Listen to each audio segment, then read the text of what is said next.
Muito bem. Eu vou falar uma coisa muito importante. O Genji Yamazoi, que vocês estiveram aqui, grande engenheiro agrônomo, tudo, né? Simplesmente o Genji Yamazoi foi bicho do engenheiro agrônomo Kunio Nagai, que vai falar agora para vocês. Não é isso, Cíntia? Aí, ó, a Cíntia, que é filha do Genji Yamazoi, que está aqui. Então é com grande satisfação que eu apresento o engenheiro agrônomo Kunio Nagai. Ele é consultor de agricultura orgânica e ele vai falar sobre manejo do solo e adubação no cultivo de plantas nativas. Kunio, muito obrigado pela sua presença em nome do Instituto Florestal, Secretaria do Meio Ambiente. Obrigado. Muito obrigado.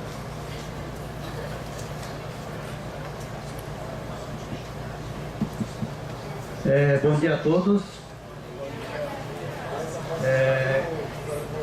Manejo de solo e adubação. Bom, como eu fui apresentado, meu nome é Kunio Nagai, engenheiro agrônomo formado na Exalc em 61. Né? O Genji formou em 63, por isso que ele foi meu ficha, né? Mas é o seguinte, eu já participo desse seminário desde o primeiro seminário. E eu tenho ouvido muitas coisas interessantíssimas aqui, estou aprendendo muita coisa. Aí o Genji me convidou para dar palestra. Mas o que eu vou falar sobre Mata Atlântica se eu não mexo com Mata Atlântica? Não, vai lá, fala qualquer coisa. Tudo bem, vou falar. Então, o que eu vou falar é um assunto que nunca foi abordado nos outros seminários. E vão aparecer alguns assuntos que vocês nunca ouviram na vida. Mas meu tempo aqui é 30 minutos. E não vai dar tempo de alongar nas explicações. Então eu faço um convite. No dia 7 de novembro, vocês têm esse convite na pasta de vocês. Nós vamos fazer um evento um seminário sobre agricultura sustentável. E lá eu vou ter mais tempo de explicar melhor o que eu vou falar rapidamente aqui. Não, pode voltar. Falar em Mata Atlântica são todas um bioma de plantas nativas. E quando se fala em plantas nativas, pelo menos até hoje, nesses 4 seminários que eu venho participando, dá a impressão que plantas nativas é você pegar a muda, põe na terra e aquilo vai embora. Não é? Porque é nativa tem que ir sozinho, né? Mas não é assim que acontece. A Mata Atlântica, no seu estado original, a Mata Atlântica como existia na Terra, né, aqui na nossa região, há mais de 100, 200 anos atrás, era uma mata virgem. Quando se trata de uma vegetação de mata virgem, o solo está no seu estado ideal, tanto na parte física, na parte química e na parte biológica. Então eu vou tentar explicar o que é isso que eu estou falando, para entender a importância do solo. Solo de mata virgem é uma coisa. Uma vez que você tirou aquela cobertura vegetal, inicia-se um processo de degradação do solo. E por isso que a nossa agricultura hoje sofre, porque o solo foi se degradando ano a ano, isso por causa do manejo do solo que não é muito correto. Então, quando se fala em plantas nativas da Mata Atlântica, que nós precisamos recuperar, então basta só plantar a muda e ela vai desenvolver? Não acontece isso. Então exige alguns cuidados, né, especiais para se manejar o seu solo, né, para que vocês possam ter um desenvolvimento mais rápido. Ouvi falar que Cambuci leva 13 anos para começar a produzir. Dá para acelerar esse período e uma produção muito maior. Depende tudo do manejo do solo. Por isso que eu trouxe esse assunto para vocês. E outra coisa, poucos pesquisadores, né, se dedicam na pesquisa de Mata Atlântica. Mas acontece que o pessoal do IAC, lá tem uma equipe de especialistas em adubação. Tem um livro deles que nós usamos para cálculo de adubação, que chama-se Boletim 100. E eu tenho uma edição de 1996. A primeira edição foi de 1985. E nesse livro já consta a adubação de plantas da Mata Atlântica, que eu vou mostrar para vocês. Pode passar. Esse aí faz parte do livro, já editado há mais de 20 anos. Quase 30 anos, né? 85. Então, aqui ele fala assim, ó, é importante ressaltar que as essências florestais típicas da Mata Atlântica são mais exigentes em fertilidade de solo que as da região do Cerrado. O plantio dessas espécies não deve ser feito em solos originalmente cobertos por cerrados, os quais apresentam características químicas limitantes para o seu desenvolvimento. Portanto, a escolha de espécies para reflorestamento de determinada área deve se basear no tipo florestal existente originalmente. Mas mesmo assim, que seja plantado num solo originalmente da Mata Atlântica, mas ela vai se encontrar degradada também, né? Mas pesquisadores já tinham a noção das exigências nutricionais dessas plantas. Então ele já tem pode passar. A calagem, por exemplo, porque o solo se acidificou, então tem que corrigir a acidez através da calagem. Isso é fundamental, né? Então eles recomendam, esse é o critério técnico, né? Vocês não precisam saber, isso é o agrônomo que tem que calcular.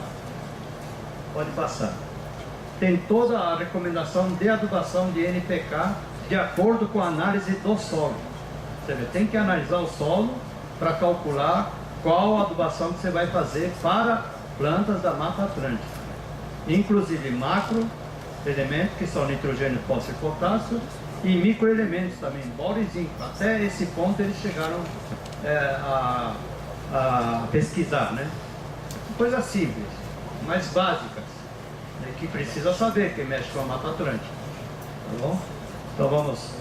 Então ele orienta como é que deve ser aplicado o fósforo, zinco, boro, né? 50% de nitrogênio e potássio no plantio em sucos e tal. Aí depois, próxima, a cobertura, o restante do nitrogênio e tal, 3, 6 meses após o plantio e tal. Você veja aqui com que detalhes que eles já pesquisaram e já recomendaram, né, para as plantas da Mata Atlântica. Pois bem, agora, o problema não é só a parte nutricional. Eu ainda considero mais importante que a parte nutricional a parte do solo. O solo como está.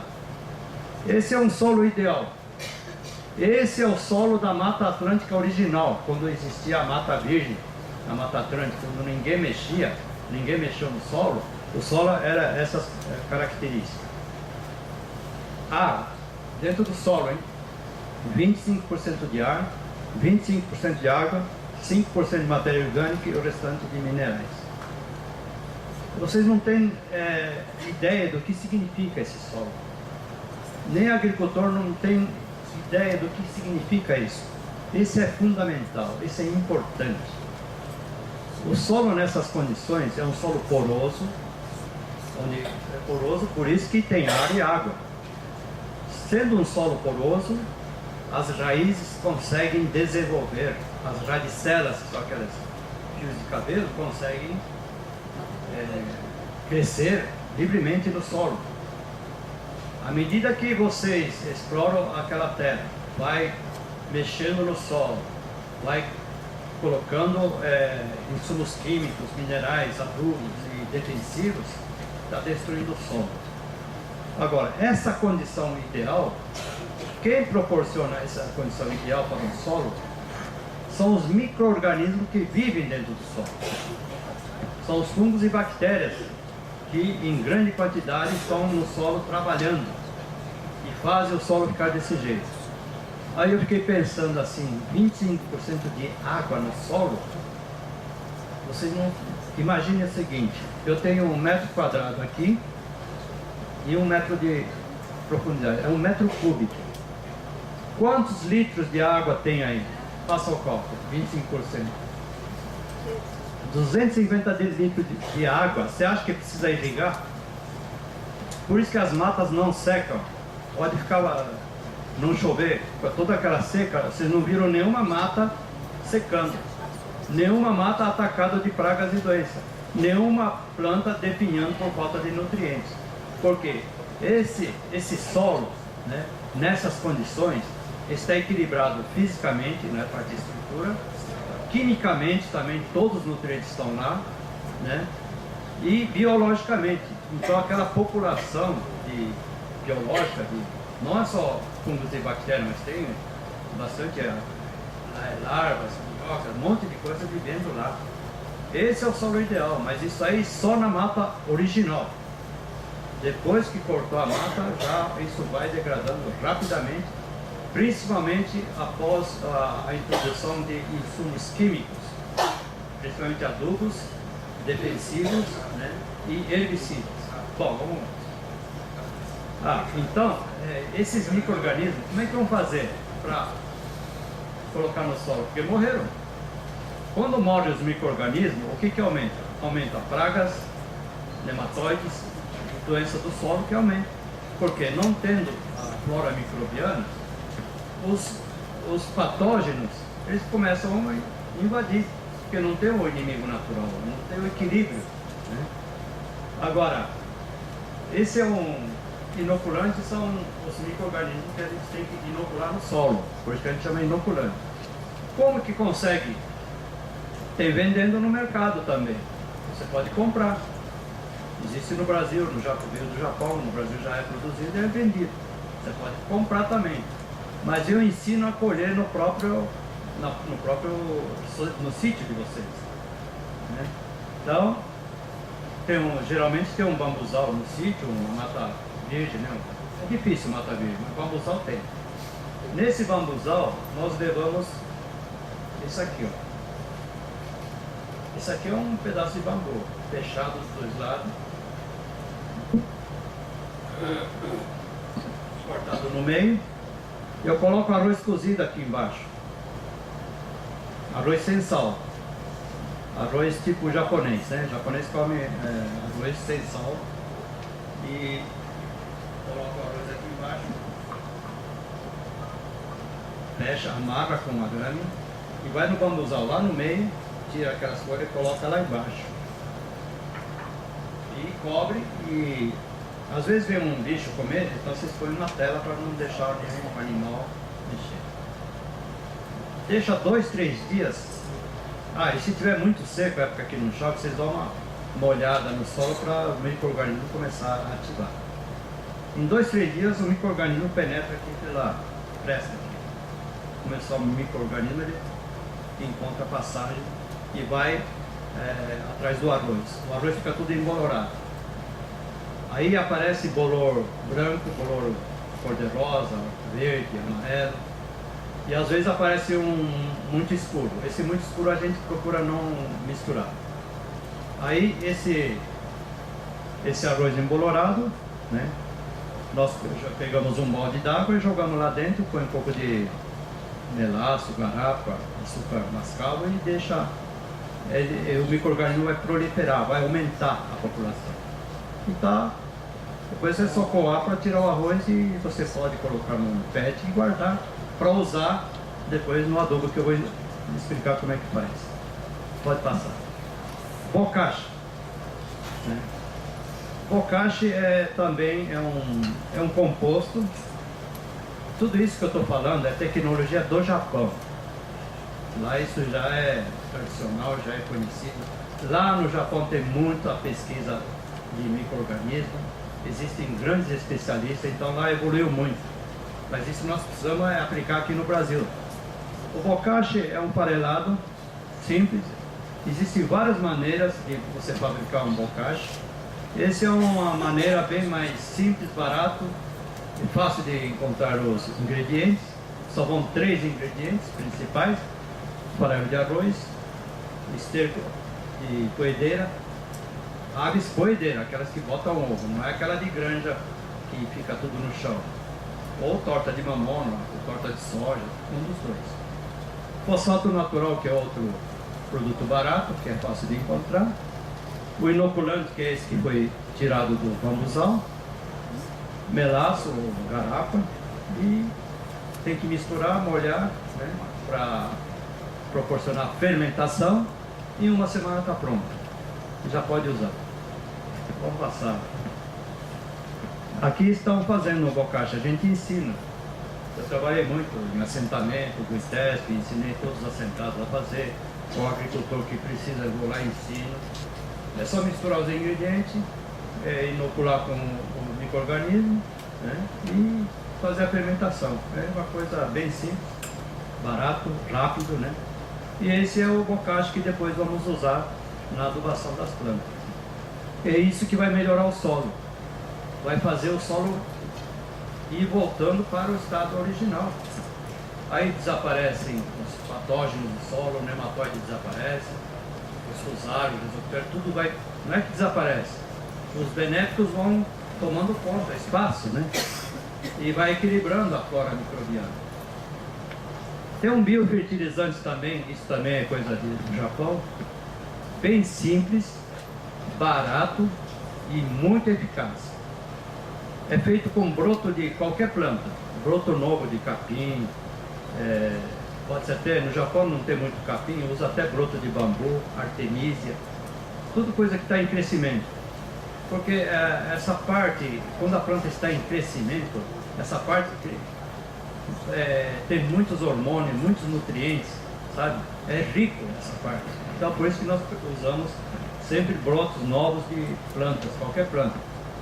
Só não pode ser planta que está contaminada com agrotóxico, senão ele vai matar os micro-organismos. Isso a quantidade, cada um faz o quanto ele vai precisar.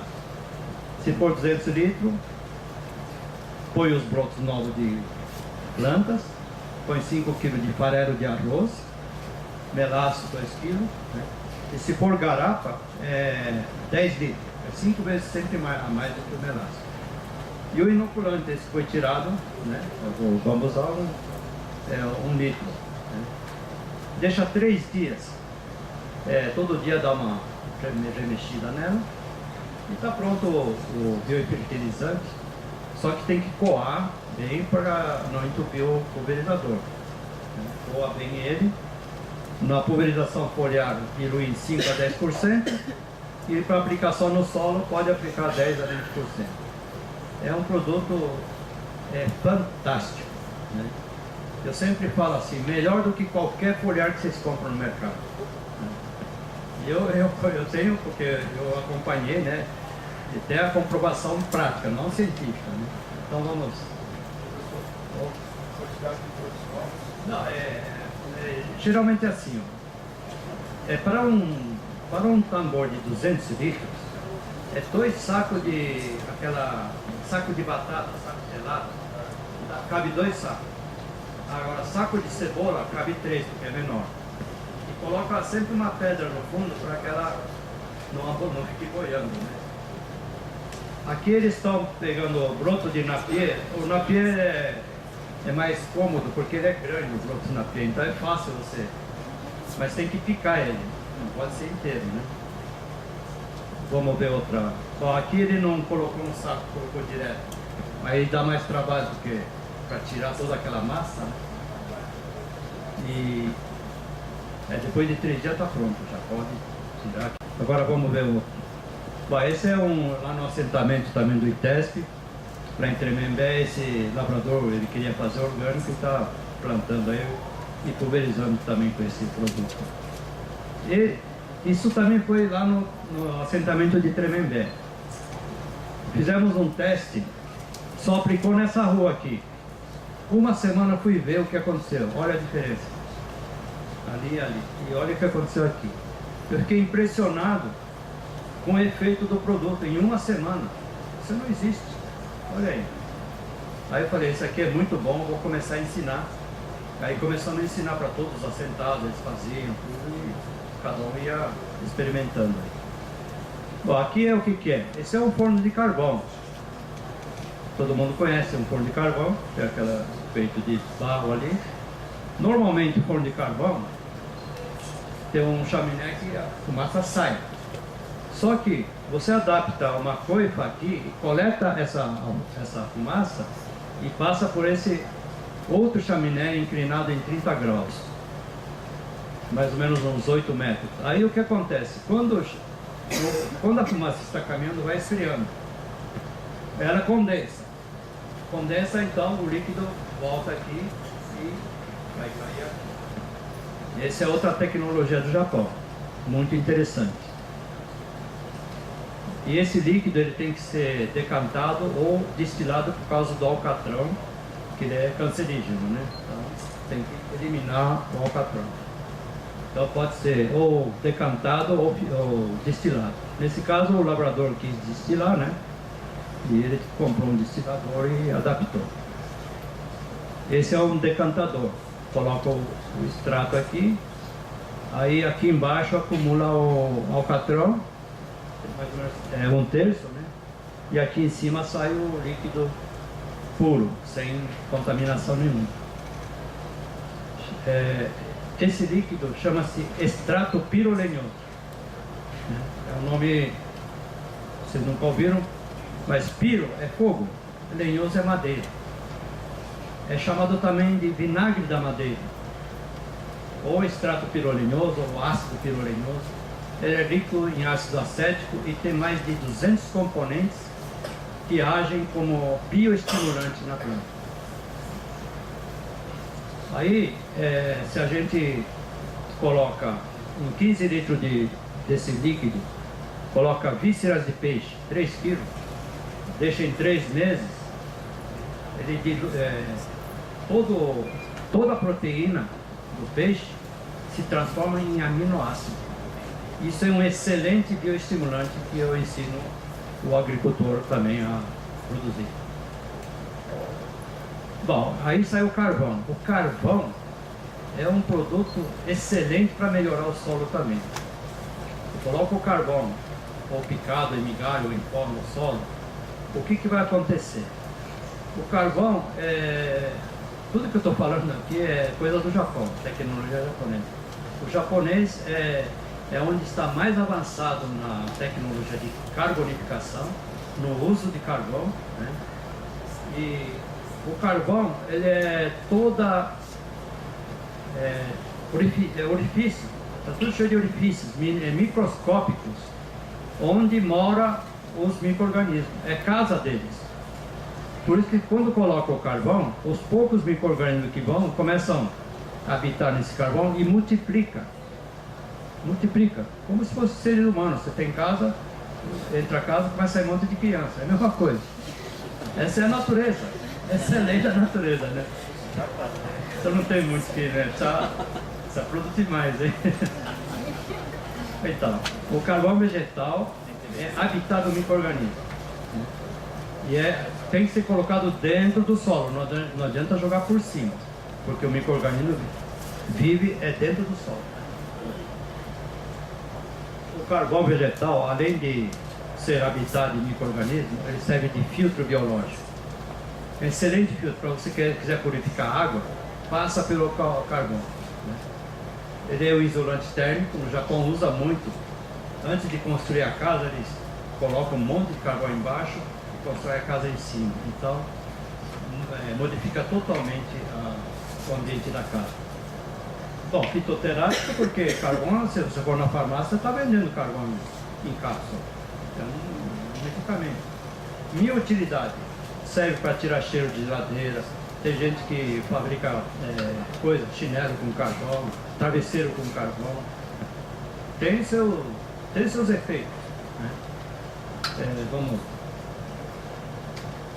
O extrato pirolenhoso, esse que eu falei, que é da fumaça do carvão, ele, além de bioestimulante, principalmente se colocar o peixe, vira melhor ainda com aminoácido.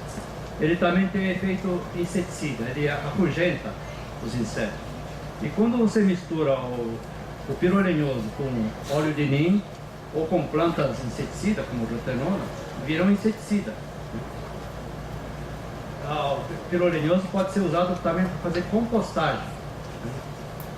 E ele é um excelente, esse pirobambu, é o próprio pirulenhoso, mas destilado 3 vezes para evitar qualquer contaminação. Ele controla ácido úrico, né? Pressão sanguínea. No Japão é vendido, aqui ainda não está vendendo. E repelente de praga, por causa do cheiro de fumaça, muitas pragas não gostam, né? Vamos ver. Esse é o pirulenhoso, né? Eu não sei o tempo, o Guti já está encerrando. 5 minutos. Então vamos rápido aqui. Vamos passar meio rápido. Esse aqui foi você vê. O que o carvão fez aqui? Só o carvão. Encontramos esse senhor aí. Ele tinha uns 20 pés de jabuticaba. Ele falou, não produz mais jabuticaba. Aí ele falou, então coloca carvão no chão, na terra, né? Faz um buraco e coloca. Ele colocou em 2 pés somente. Somente esses 2 pés produziram a jabuticaba. Isso é feito imediato, hein? É uma coisa que só vendo para ter, né? Então tá aí a foto para acreditar, né? Vamos mais rápido aí. Então, vocês vão plantar plantas nativas aí, cambuci, essas coisas. Vamos plantar. Vamos pôr adubo, um monte de adubo, um monte de calcário na terra. Não faça isso. Coloca 300 gramas de bocashi, 300 gramas de carvão moído. Ela cresce 3 vezes mais do que se colocar adubo. Isso aí já tem pesquisa, né? Eu já vi. Foi num assentamento lá de Sumaré. Um jovem, eu ensino a fazer os bocashi e tal. E um jovem do assentamento, ele fez um reflorestamento na APP. Isso junto com uma agrônoma lá da Piracicaba, que orientou. Ele colocou bocashi numa parte e nas outras colocou adubo químico. E ia ver lá a diferença. Era impressionante. Era 3 vezes mais. Por quê? Por causa da raiz. Eu vou explicar por quê. Vamos lá. Olha aqui, ó. Esse é o solo da Mata Virgem, o solo ideal. Esse é o solo que nós estamos na situação de hoje, toda compactada. A raiz não sai, a planta não cresce. Então crescer 3 vezes mais, isso não é nenhum milagre, não. São fatos científicos. Um café que é adubado quimicamente, não tem raiz. Isso não é só estrutura de solo, isso aí já é problema de adubação excessiva. O café não deve adubar no início que planta, não deve adubar. Você coloca adubo, a raiz não sai mais. A raiz encontra com adubo, ele para. Vamos ver a outra foto. Esse aqui não foi adubado. Então já não é nem estrutura, é excesso de adubo. Agora, segundo ano. Aquela primeira lavoura, desse tamanho. E agora a outra foto. 2 anos mais diferente. É sistema radicular, isso não é milagre. Começa a usar achando que adubo vai fazer a planta crescer, não faz. O que faz a planta crescer se não tiver raiz, não cresce. Essa é uma lavoura de pupunha.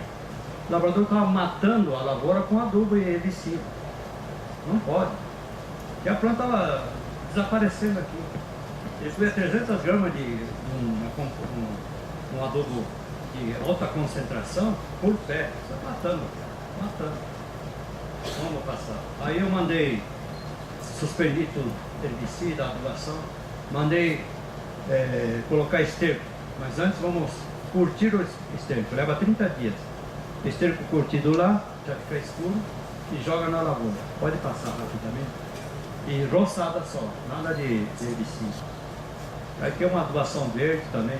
Olha como é que cresce a planta. Pode tocar. Essa é uma lavoura que foi atacada com uma bactéria chamada Xylella, ou chama-se escaldadura da ameixeira. Esse é um terror do pessoal que planta ameixa. E não tem cura. Não há produto que mate essa. É uma bactéria que ataca a ponta do galho aqui. Começa a secar. Não tem cura, não tem medicamento nenhum. Mas o problema não é sistema radicular. Aí acabamos para mostrar que não tem radicela. Essas raízes não absorvem. São as radicelas, que são aqueles fiapos branquinhos, fiozinhos. É isso que precisa ter. O solo compactado não dá, a planta não consegue emitir.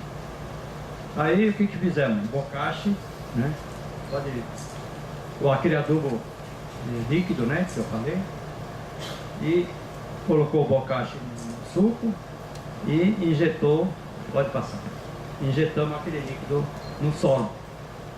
Pronto, um ano recuperou a planta. Deu uma super produção.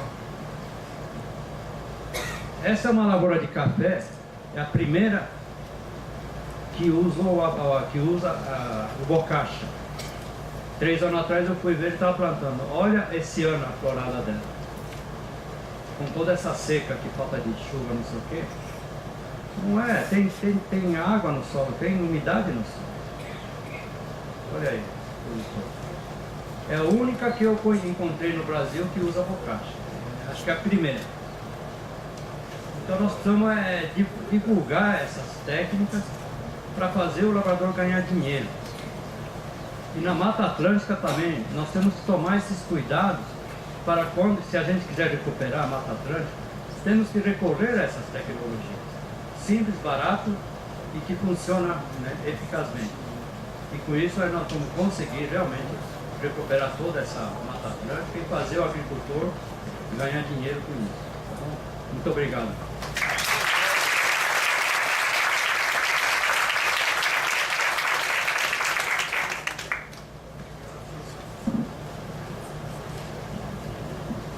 Obrigado, Sr. Cunil. Nós vamos abrir para 2 perguntas e depois, quem quiser conversar diretamente com o Sr. Cunil na CAI, né, Sr. Cunil? Sem problema, né? Por favor, 2 perguntas. Alguém? Aonde é aquele café que apareceu? Branca. É um bolinho de branca. Pode dizer, é famoso. Pode ir lá aqui.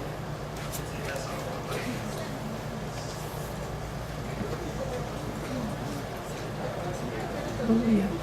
Que eu ouvi falar que a cinza, né? A cinza também ajuda ou tem que pôr o carvão?